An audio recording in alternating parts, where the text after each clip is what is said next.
एक वक्त का किस्सा है। बंजर भकोटी नामी गांव में मीठा नामी एक आदमी रहता था, जिसके पास कोई काम नहीं था और उसके घर वाले बहुत परेशान थे कि हमारा बेटा बेरोजगार है। मीठे को अमीर होने का बहुत शौक था।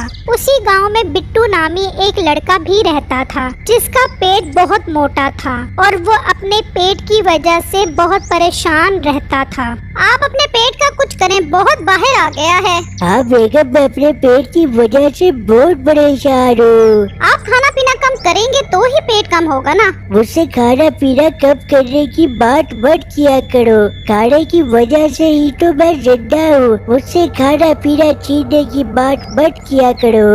बस फिर तो हो गया आपका पेट कम। हाँ, मैं ऐसे ही अपना पेट कम करके दिखाऊंगा। एक दिन मीठे के बाप ने मीठे से कहा, अरे मीठे बेटा, कब तक घर में वेला बैठा रहेगा? कोई काम वगैरह ही कर ले। अब मुझ में हिम्मत नहीं है कुछ करने की। अब्बा मैं क्या काम करूं? कोई भी काम मेरे मयार के मुताबिक नहीं है। मीठे बेटा अपना मयार बता, आखिर तेरा मयार क्या है, मुझे भी तो पता चले। अब्बा मुझे कोई ऐसा काम करवा कर दो जिसमें मेहनत कम हो और कमाई ज्यादा हो। तू बेटा अस्पताल जाकर लेट जा, वो तेरे गुर्दे निकाल कर तुझे अच्छे पैसे देंगे और तुझे मेहनत भी नहीं करनी पड़ेगी। अब्बा तुम कभी मेरे फायदे की बात मत करना। बेटा तू मेरी हकीम वाली दुकान संभाल ले, तुझे थोड़ा बहुत काम भी आता है। चलो घर का गुजारा चल जाएगा। मेरे बेटे मेरी बात मान जा। ठीक है अब्बा, रोने वाली शक्ल तो मत बना। मैं कल से जाता हूँ दुकान पर। ओ मेरा पुत्र दिल खुश कर दिया। फिर अगले दिन मीठा दुकान पर आ गया तो एक ग्राहक उसकी दुकान पर आया। अरे हकीम साहब कहाँ है? हकीम साहब घर पर हैं, आज से मैं आया करूँगा। अच्छा भाई, मेरे सर के बाल रही है, कोई ऐसी दवा दो कि मेरे सर के बाल निकल आए। भाई इसके लिए आपके सर में सुराख करके एंटीमटेंटिक नेटोपेंटिक जेल वाली दवाई लगानी पड़ेगी और वो बहुत महंगी बनती है।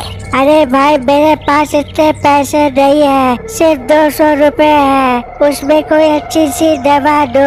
200 रुपए? अरे बाल उगवाने आए हो या बाल कटवाने आए हो? आजकल तो 200 में नाई भी बाल की कटिंग नहीं करता और तुम बाल उगवाने आए हो।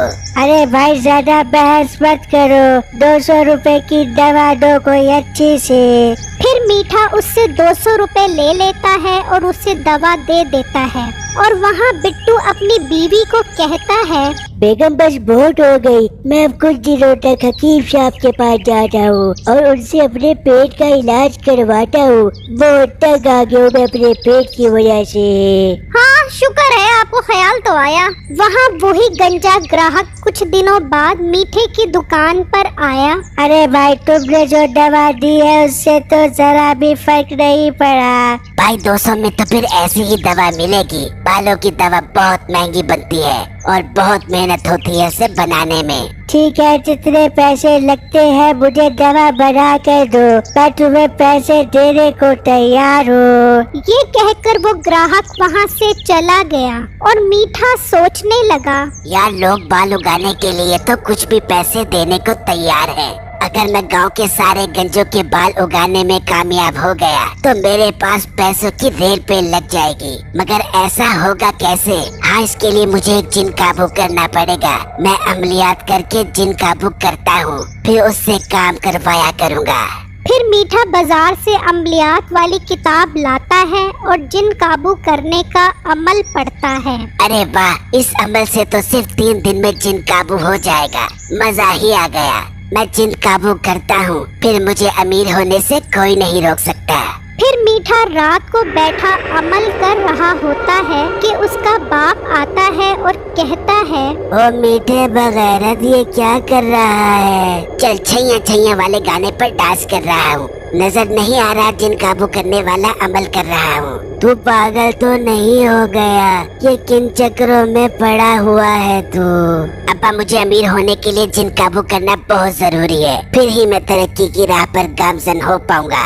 दफा हो मेरी तरफ से, जो मर्जी कर। ये कहकर उसका बाप वहाँ से चला गया और मीठा अमल में मसरूफ हो गया। कुछ देर बाद एक चुड़ैल वहाँ से गुजर रही थी तो वो मीठे को देखकर कहने लगी, ये इंसान इस वक्त यहाँ बैठा क्या कर रहा है? ये यकीनन हम जिन्नात को काबू करने के लिए अमल कर रहा होगा।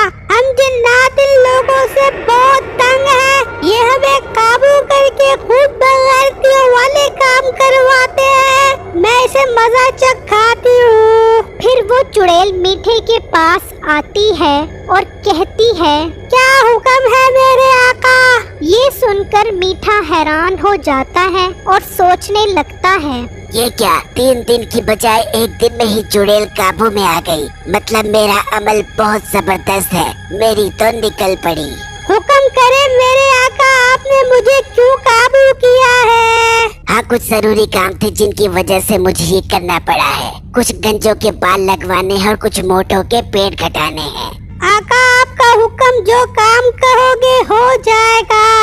हाँ, वो तो मुझे पता है कि मैंने तुम्हें काबू कर लिया है। अब जो काम कहूँगा वैसा ही होगा। वैसे बुरा मत मानना, तुम्हारी शक्ल बहुत मनहूस और गंदी है।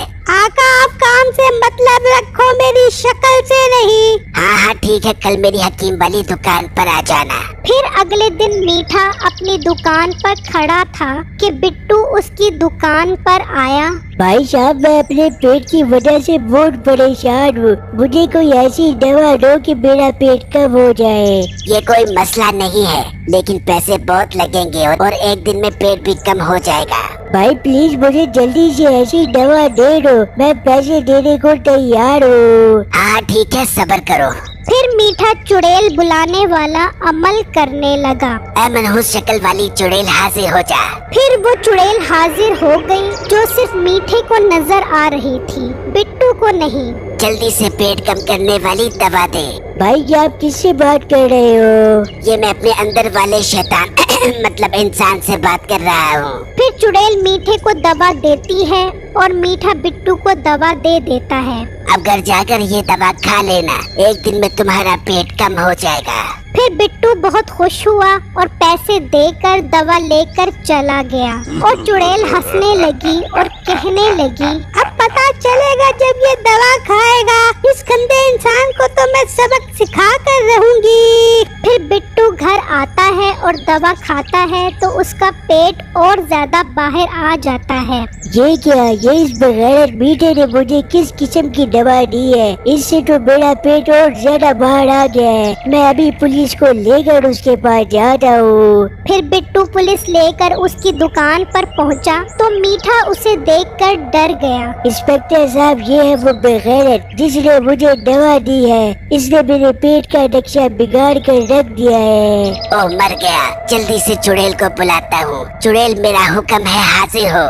जल्दी से हाजिर हो। ये हाजिर क्यों नहीं हो रही? वहाँ चुड़ैल मीठे को देखकर हंस रही थी। इंस्पेक्टर साहब, इसे गिरफ्तार कर लो। फिर पुलिस वाले ने मीठे को जेल में बंद कर दिया तो वही चुड़ैल हाजिर हुई। तुमने मेरे साथ धोखा किया है और तुम इंसानों ने भी तो हमें काबू करके हमसे वो मनहूस काम करवाए हैं कि हमारी नानी चुड़ैल को भी नानी याद आ गई है। मुझे माफ कर दो, मुझे यहाँ से निकालो। अब तेरी यही सजा है, तू यहाँ सड़। मेरी इस वीडियो को लाइक और मेरे चैनल को सब्सक्राइब जरूर कीजिएगा और मुझे कमेंट बॉक्स में जरूर बताइएगा कि आपको मेरी स्टोरी कैसी लगी। शुक्रिया।